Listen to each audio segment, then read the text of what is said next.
Γεια σας, εδώ έφερα μερικά ξύλα από παλέτες που είχα στο σπίτι. Βέβαια αυτές είναι βαμμένες, έτσι γαλάζιες, γιατί ήταν κάτι περισσεύματα που είχα και τις είχα χρησιμοποιήσει για να φτιάξω ένα κουτί που αποθήκευα τις γλάστρες μου. Και έχω και πολλές γλάστρες, η αλήθεια είναι.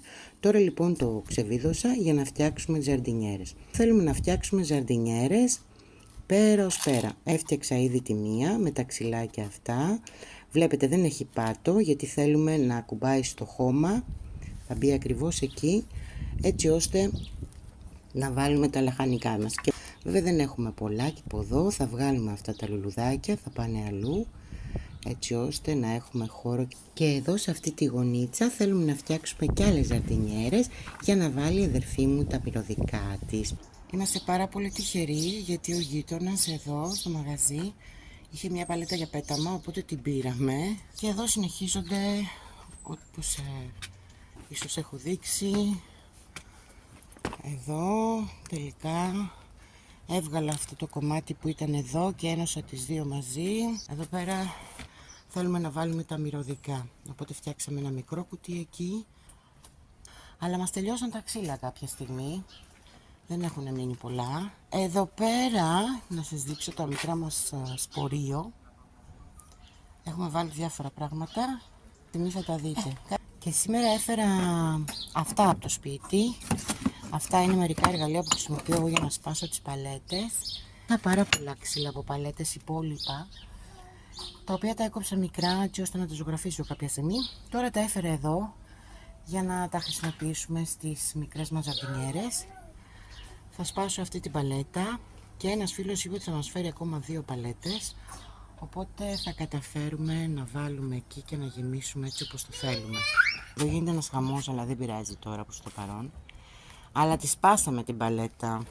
Ήρθε εδώ η αδερφή μου και κάτσαμε μαζί σιγά σιγά και την σπάσαμε. Αφήσαμε μόνο αυτό με τα ποδαράκια, γιατί τελικά μάλλον θα φτιάξουμε και μία ζαρντινιέρα για εδώ με ποδαράκια.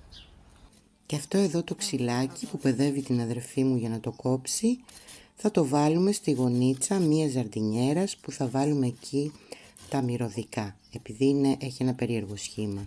Εδώ βάλαμε αυτό το κοδάκι που έκοβε η αδερφή μου με το πριονάκι, το βάλαμε εδώ για να κάνουμε αυτή τη γωνία και κάναμε ένα τύπου τραπέζιο θα είναι εδώ.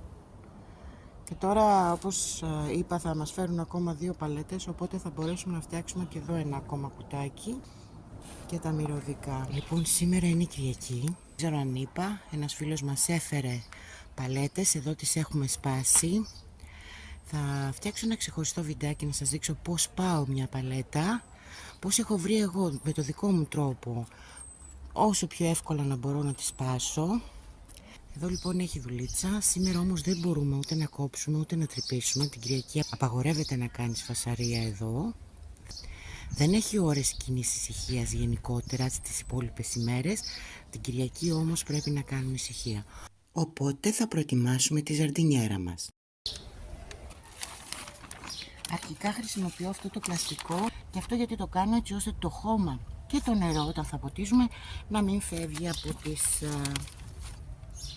ζαρντινιέρες μας. Και απλά, δεν είναι κάτι, απλά θα βάλω εδώ έτσι ώστε να μπορέσουμε μετά να γεμίσουμε με ό,τι είναι να γεμίσουμε τις ζαρντινιέρες μας. Αυτό το εργαλειάκι πολύ καλό. Λοιπόν, ξεκινάω, βάζω και φυσικά αφού αυτό δεν ήταν αρκετό έχουμε φυλάξει από πέρσι αυτή τη σακούλα, γιατί ήξερα ότι θα το κάνουμε αυτό που κάνουμε φέτος. Πέρσι δεν ήμασταν αρκετά οργανωμένες, οπότε το κράτησα γιατί σε μένα τίποτα δεν πάει χαμένο.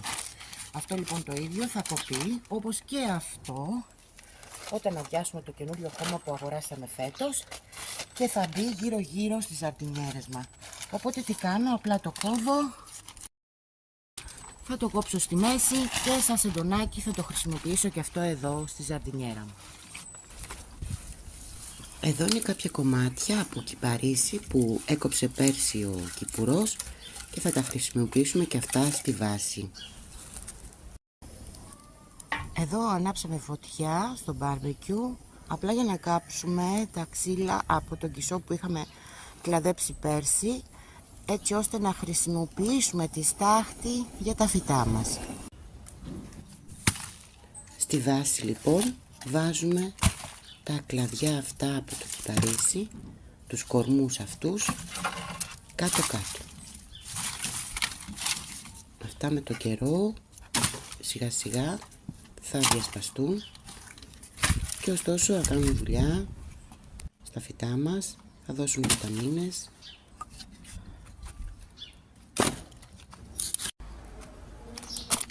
Έχουμε λίγα υπολείμματα από την κουζίνα, πολύ λίγα, δυστυχώς αυτά μόνο είχαμε. Τα βάζουμε και αυτά εδώ πέρα, ώστε να διασπαστούν.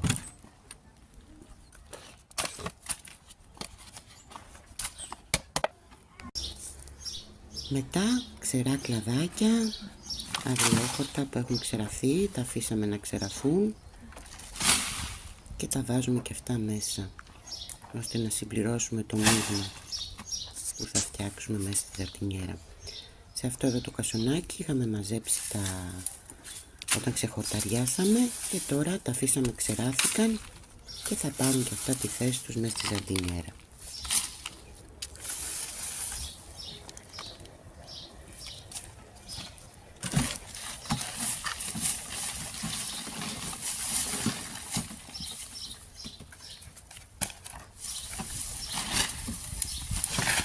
Τα απλώνω καλά να πάνε παντού και θα μας βοηθήσουν και αυτά δίνοντας βιταμίνες στις ρίζες των φυτών μας.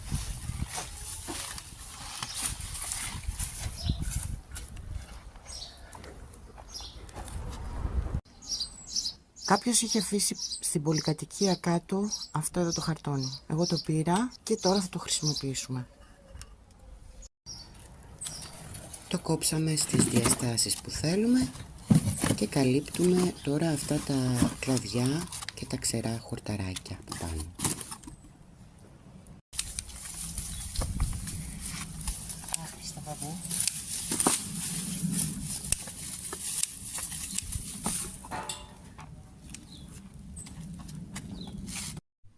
Αυτά είναι κλαδιά από τη μιλιά που κλάδεψε η αδερφή μου και τώρα σιγά σιγά έχει κάτσει με το κλαδευτηράκι, τα κόβει μικρά κομμάτια έτσι ώστε να τα χρησιμοποιήσουμε και αυτά μέσα στη ζαρτινιέρα μας πάνω από το χαρτόνι.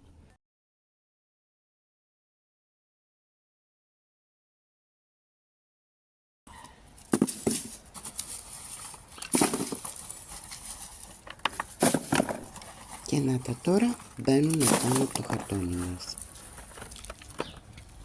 Θα διασπαστούν και αυτά σιγά σιγά.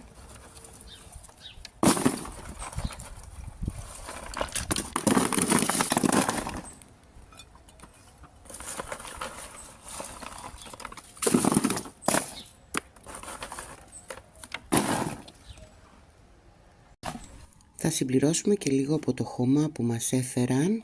Έχω πει σε άλλο βίντεο, ένας κύριος το χάριζε και μας το έφερε και θα βάλουμε και από αυτό. Και θα το βάλουμε εδώ να καλύψουμε τα ξυλαράκια μας. Το κάτω μέρος της ζαρτινιέρας μας είναι έτοιμο. Μένει το τελευταίο σχεδόν βήμα, να βάλουμε το χώμα αυτό και απλά τώρα θα μπει και αυτό εδώ επάνω. Και εδώ μικρά φυτά κολοκύθας. Πέρασε περίπου μια εβδομάδα, εδώ έβρεχε όλη την εβδομάδα, οπότε έκατσε το χώμα. Βέβαια αυτό με βολεύει γιατί ξέχασα να βάλω τα στηρίγματα, τα ξεχάσαμε τελείως. Οπότε τώρα είναι ευκαιρία να τα βάλουμε. Βιδώνω κατευθείαν τα κλαδάκια μου επάνω στη ζαρτινιέρα μου, στο πίσω μέρος. Πάνω και κάτω. Απλά τώρα κράτα εκεί, καπάω. Και βιδώνω. Το ίδιο θα κάνω και στο άλλο στήριγμα, σε όλα τα στηρίγματα έβαλα από 2 βίδες.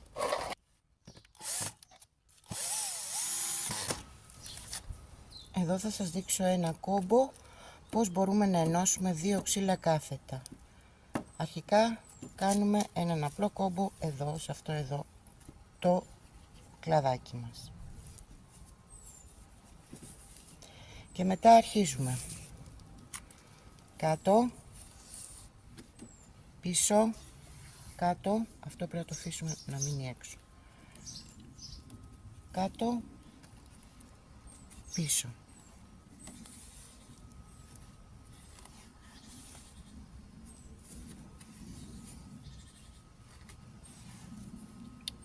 Και πριν τελειώσουμε ασφαλίζουμε εδώ γύρω γύρω σφιχτά. Ερχόμαστε από εδώ, του κάνουμε ένα γκόμπο έτσι και αυτό που περισσεύει το δένουμε.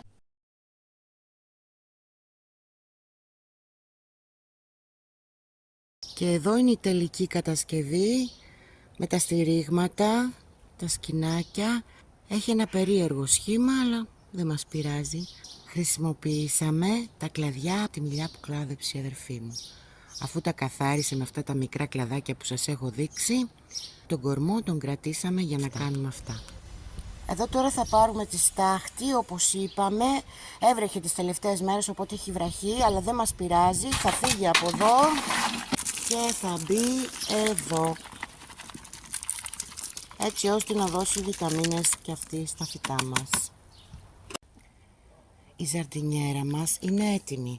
Αυτό που δεν έδειξα είναι ότι μετά την τελευταία φορά που είχε κάτσει το χώμα, εδώ πέρα από κάτω, δεν ξέρω αν μπορούμε να το δούμε, συμπληρώσαμε και γκαζόν, βάλαμε επίσης λίγο από το χώμα εκεί στη γωνία, μία ακόμα στρώση χαρτόνι και από πάνω βάλαμε αυτό το χώμα.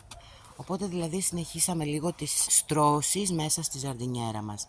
Η ζαρντινιέρα λοιπόν είναι έτοιμη, αυτή θα φιλοξενήσει τα φυτά κολοκύθας που είναι εκεί και τα οποία μεγάλωσαν. Οι υπόλοιπες εδώ ετοιμάζονται επίσης, εδώ θα μπουν ντομάτες, δεν είναι ακόμα έτοιμες, αλλά και εκεί στη γωνία πλέον είναι έτοιμη και αυτή εδώ που είναι τραπέζιο και αυτή εδώ φυσικά και αυτή εδώ με τα ποδαράκια. Μένει λίγο να τελειώσουμε αυτό εδώ το κομμάτι και θα είμαστε έτοιμοι. Και φυσικά πριν βάλουμε εδώ τις ζαρδινιέρες καθαρίσαμε λίγο και τον κισό. Η αλήθεια είναι ότι φέτος καθάρισε πολύ πιο εύκολα. Δεν ξέρω αν έχει να κάνει με το ότι πέρσι τον είχαμε καθαρίσει ή με το γεγονός ότι του είχαμε ρίξει ξύδι και αλάτι στις ρίζες. Υπάρχει το βίντεο που μπορείτε να δείτε. Πάντως καθάρισε πολύ πιο εύκολα. Σας ευχαριστώ πάρα πολύ που παρακολουθήσατε και αυτό το βίντεο μου. Και αν σας αρέσουν παρόμοια βίντεο μπορείτε να κάνετε εγγραφή. Γεια σας!